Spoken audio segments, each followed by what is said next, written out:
Odd But True presents the 10 weirdest animal mating rituals. We humans do some pretty weird things when we're trying to hit on someone. We pout, we dance, we play fight, wink, lick our lips, flick our hair back and forth, flex our guns, and sometimes try to pose sexily with dolphins for our Tinder profile pictures.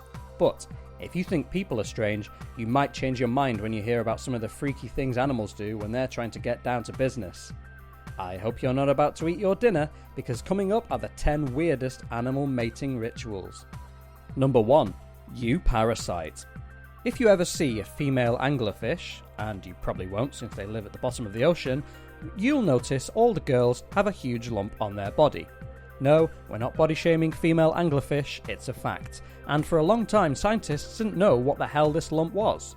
Also, for an equally long time, nobody had ever seen a male anglerfish. Then, those clever science jerks put 2 and 2 together. The lump on a female anglerfish is the male. Or at least, what's left of him. Male anglerfish are born without a digestive system, so if they want to survive, they have to find a female pretty much straight off the bat. Talk about pressure.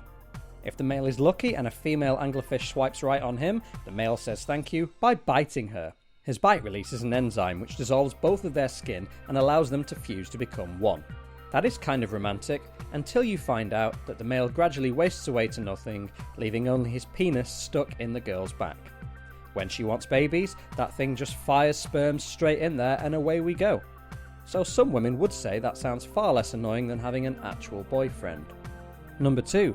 Let's get fruity. Men will shower a woman with chocolates, perfume, jewellery and flowers to try and woo her. But if you're a male macaque monkey, you've got it a lot easier, because all he has to do is bribe her with fruit. Bananas, apples, oranges, it doesn't matter, because if you're packing fruit, it's time to shoot, as after being given this delightful gift, the female then presents herself to the male so he can take a look at what's going on down below. If he likes what he sees, shazam! Lady macaques, you need to value yourself, girls, because that ain't no way your ladies should be treated. Macaques seem to have a bunch of weird behaviours when it comes to sex, but the worst thing they do is if a male macaque hates another male, he will wait until his enemy is in the middle of orgasm before attacking him. I mean, there's cock blocking, and then there's this. Number 3. Slimy snail sex darts. Most snails are hermaphrodites, which means they have both sets of genitals and can be male or female whenever they want to be. That sounds quite fun. Need to get out of a parking ticket from a really pervy male attendant? Today I'm a lady. Want a promotion or a pay rise at work? Today I'm a man. See, you thought you were here just to learn about animals getting their freak on, but no, we bring you biting social commentary and feminism. Anyway, whereas some snails can reproduce by themselves, some need a partner to do it.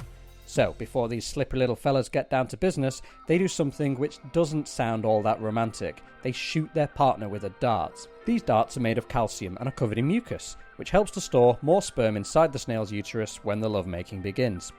Oh, and by the way, if you're picturing 2 snails humping, you're imagining it wrong, because a snail's genitals are located on their neck. That is why you never see a snail wearing a scarf. Number 4. The Garden of Semen.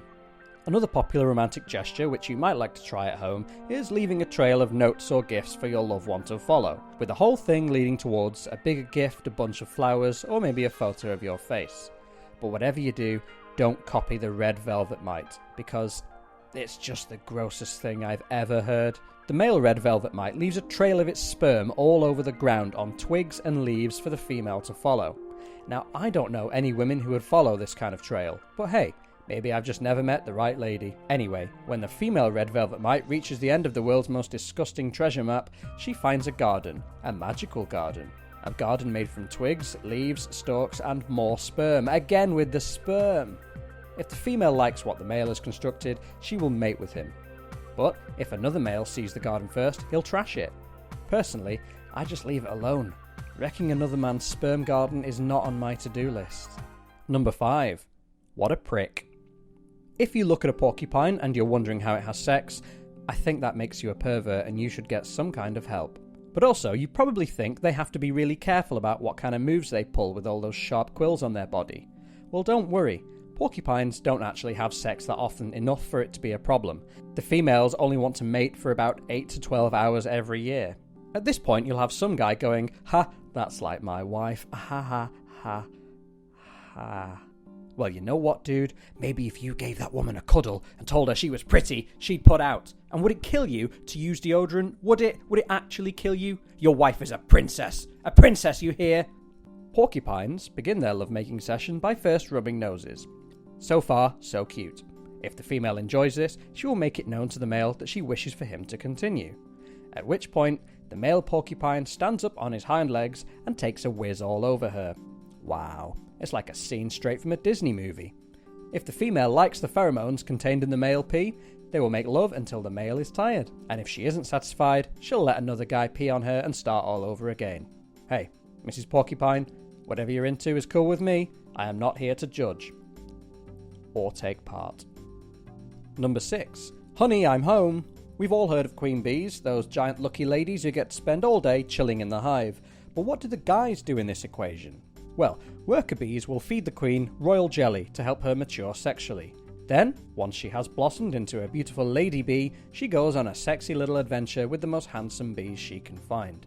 There are tens of thousands of drone bees in a typical colony, so the queen really has got her pick of the bunch. Their version of the Bachelorette must take about a year. But don't think these guys are lucky just because they get to do it with a queen, because during the mating process, their genitals do this weird thing. You might have heard of it. It's called exploding, and it's not fun. The explosion causes the male bee's penis, which I shall now call a beenus, to snap off and form a plug. This beenus plug stops other bees from fertilizing the queen, so it does kind of make sense from an evolutionary standpoint. But for God's sake, leaving your junk inside a lady to stop anyone else having her? That's pretty clingy. Number 7. A kinky conger. Remember the hermaphrodite snails? Well, sea hares are also hermaphrodites. These creatures are mollusks which, as their name suggests, live underwater. They are rarely seen anywhere near the shore though, which is a shame considering how they reproduce. When a sea hare wants to get hot and heavy, it finds a partner and inserts its male parts into the other sea hare's female parts. But then another sea hare will come along and insert its male parts into that sea hare's female parts.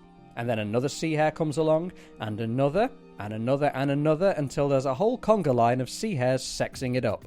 Occasionally, they've even been known to form a huge ring when the back end of one sea hare line meets up with the front. Although that probably only happens when Gary comes along to party, because no one likes Gary. Even Gary doesn't like Gary. Put some deodorant on and go home to your lovely wife, Gary. Number 8. Sharing is caring.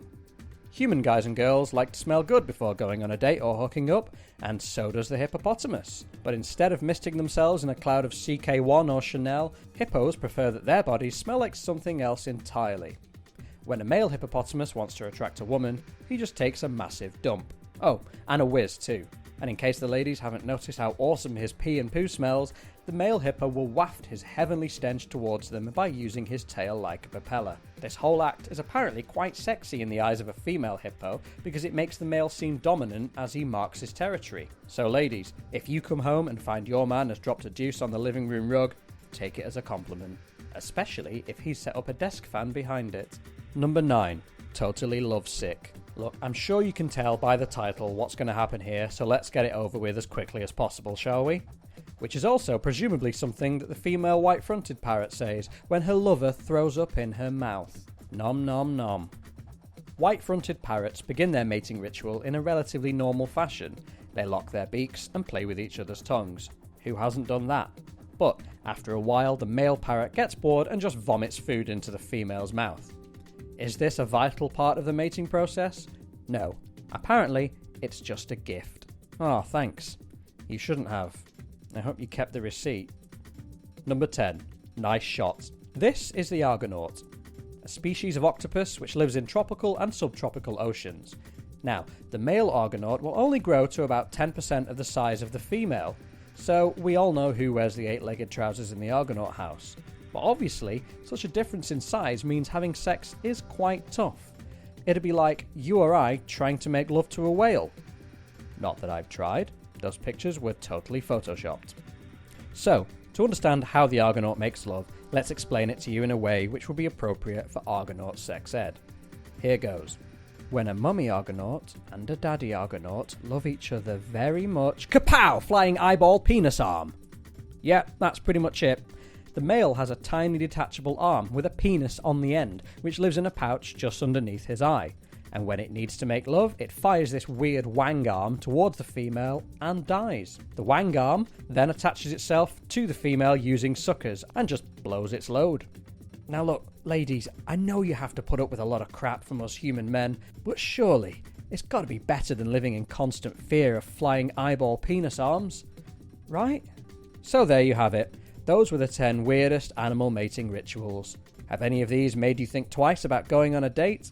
Did they make you lose your lunch? Or has this video given you some sexy ideas for your next romantic gesture? By the way, we did kind of lie when we said these were the 10 weirdest, because truth be told, there are so many more weird animal mating habits. There's a duck that uses a 17-inch dong to lasso the ladies. There's a parrot that climbs inside huge holes and attracts a mate by going boom! And did you know, to make them breed in captivity, pandas are made to watch panda pornography? Google it if you don't believe me.